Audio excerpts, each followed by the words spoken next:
Bonjour à tous et bienvenue dans cette nouvelle vidéo dédiée au sport digital et à la fitness finance. Aujourd'hui, et vous l'attendiez, on va faire le point sur Fitmint avec toutes les nouveautés liées à l'application et à ce Move to Earn. Allez, on démarre tout de suite.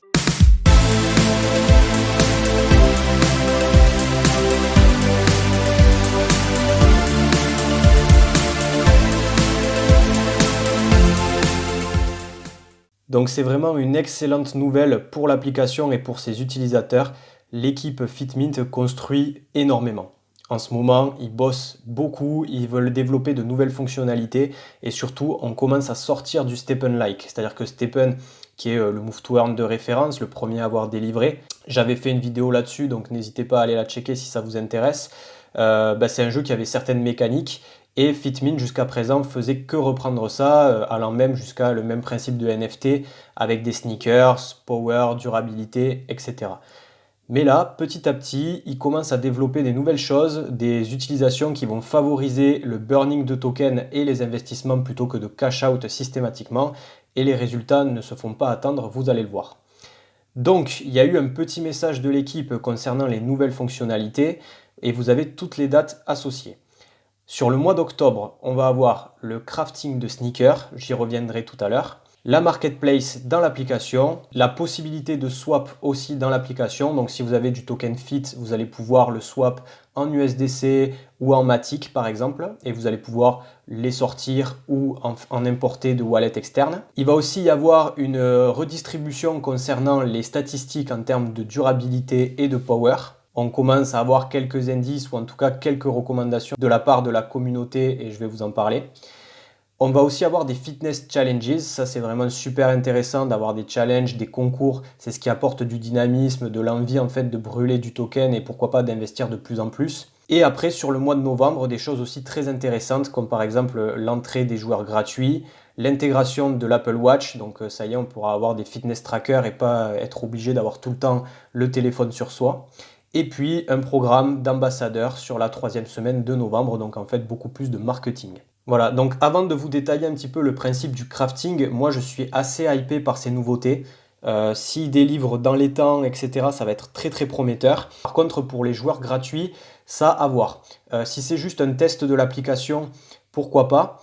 Après, s'ils peuvent cash out du fit ou des trucs comme ça, j'ai peur que ça puisse affecter négativement la tokenomique, puisqu'on va avoir beaucoup de nouveaux entrants et qui vont chercher à se faire des petits revenus et tester l'application au quotidien.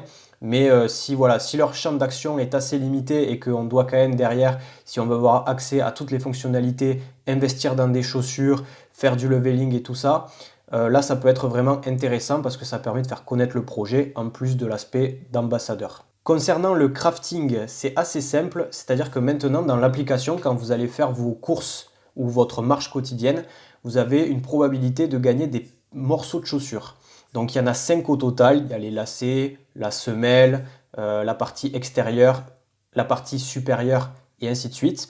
Donc il y a 5 morceaux différents et une fois que vous les avez, vous allez pouvoir former une paire de chaussures MG à condition d'avoir une enclume. Donc ça déjà c'est super cool parce que ça amène un petit peu de challenge, une petite surprise en fait quand on vient de finir son run. C'est pas juste une histoire de token fit qu'on gagne et puis on en stack une partie, on en vend une autre, etc. Là on est vraiment sur quelque chose qui rajoute un petit peu de piment. Et puis on peut avoir plusieurs fois la même partie de chaussure, donc dans ce cas-là impossible de crafter.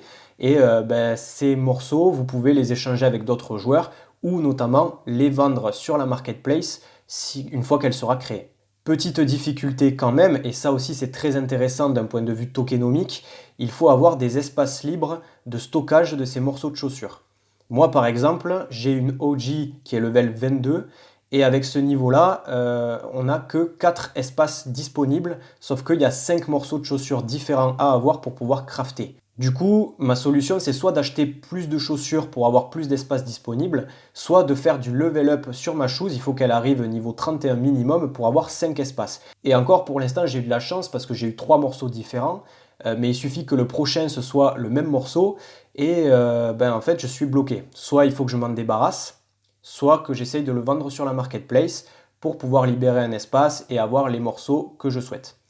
Il y a aussi un petit aspect design qui est intéressant puisque en fait il y a des couleurs différentes, il y a un style différent et donc je sais pas si par exemple vous voulez une chaussure qui est entièrement rose bon courage parce qu'il va falloir aller chercher les bons morceaux de chaussures, aller les dégoter sur la marketplace, mais ça peut donner des aspects un petit peu collector assez sympas. Pour l'enclume, par contre, condition nécessaire au crafting, vous pouvez l'avoir par le système de stacking, c'est-à-dire que dans l'application, vous pouvez stacker du token FIT et en fonction du nombre de tokens, vous allez gagner des tickets, les FITX. Ces tickets, vous en générez tous les jours. Et en fait, tous les lundis, il va y avoir un tirage au sort, c'est-à-dire qu'il y a 2% de l'ensemble des tickets émis qui sont gagnants et qui vont vous permettre soit de gagner des chaussures MG directement, soit une enclume pour pouvoir en crafter. Donc ça, c'est quelque chose qui est quand même très recherché, puisque sans ça, pas de crafting possible sur l'application. Et je pense que le prix sur la marketplace devrait être assez sympa, même si au fur et à mesure du temps, le prix devrait descendre puisqu'on aura de plus en plus de winners d'enclumes et puis pas d'intérêt forcément d'en collectionner 3, 4, 5. En tout cas, pour le moment, ce n'est pas le cas. Petit conseil sur la partie durabilité de vos chaussures. Donc vous savez, vous pouvez attribuer des points dans Power, Stamina, Confort, Durabilité. Plus vous avez de durabilité et moins votre chaussure perd de points de santé quand vous courez. Et donc ça coûte moins cher à la réparation. Jusqu'à présent, on n'avait pas trop d'indices par rapport aux stats. Et on conseillait de faire un ratio 7-1, voire d'augmenter en permanence le power pour générer plus de tokens. Maintenant, on sait quand même qu'il va y avoir une redistribution, ça va être un petit peu plus complexe, et donc ce qu'on vous recommande, c'est d'avoir plutôt un ratio entre 4-1 et 5-1 entre le power et la durabilité. Par exemple, si vous avez 20 de durabilité, c'est pas mal d'avoir entre 80 et 100 de power. Faites attention et ne montez pas systématiquement le power parce que ça risque derrière de vous coûter très très cher d'un point de vue réparation dans l'avenir. Autre élément, si vous faites partie des tout premiers à avoir des chaussures OG, donc même moi je n'en fais pas partie, c'est vraiment les tout premiers bêta-testeurs de l'application, vous allez avoir des avantages parce que c'est quelque chose qui a été demandé. Aujourd'hui, à part avoir pris de l'avance d'un point de vue gain de token, les détenteurs de OG Basics, ils n'ont pas vraiment d'avantage in-game. Et là, en fait, ils vont avoir des accès exclusifs sur leur Discord pour avoir des informations en avant-première. Il va y avoir des concours qui leur seront réservés. Et puis, il y aura aussi des événements ou des milestones, donc des étapes dans la vie de l'entreprise FitMint.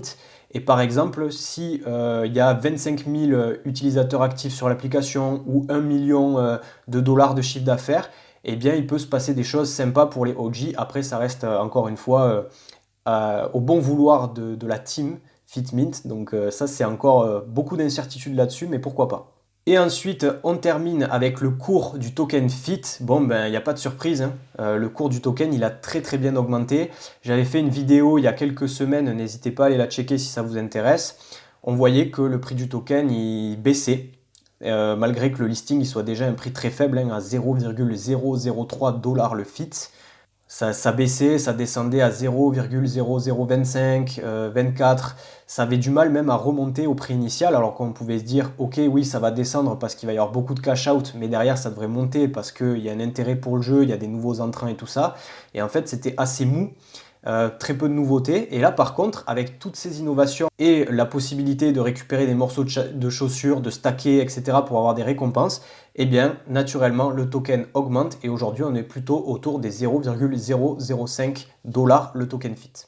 Alors, on est encore très loin d'un ROI potentiel. Moi, si je sors tous mes FIT de l'économie, j'en ressors peut-être avec 60-70 dollars. Donc ça rembourserait la moitié de mon investissement initial, mais en fait aujourd'hui on continue de construire et tant que la team elle est en train de charbonner, de créer des choses et de mettre en place des nouveaux trucs, eh bien vous avez tout intérêt à réinvestir vos fits pour level up vos chaussures, pour le stacking et puis après ça devrait bien fonctionner. Donc franchement voilà de très très bonnes nouvelles pour le projet FitMint. Maintenant, il faut continuer dans la durée. Il va y avoir une vague de nouveaux entrants si le marketing est bien exécuté au mois de novembre. Et après, peut-être qu'on devrait avoir un ralentissement derrière. Ça va dépendre en fait de la dynamique. Voilà, il faut que le jeu reste dynamique en permanence, qu'il y ait de nouvelles choses et surtout des incitations à garder le token de gouvernance au sein du jeu pour que celui-ci puisse prendre une certaine valeur. Voilà, c'est tout pour ce point sur FitMint. Si ça vous intéresse et que vous voulez plus de contenu sur les Move to Earn et la Fitness Finance, n'hésitez pas à vous abonner et à laisser un petit commentaire pour le référencement. Merci beaucoup. Et on se retrouve très bientôt pour de nouveaux contenus. Salut!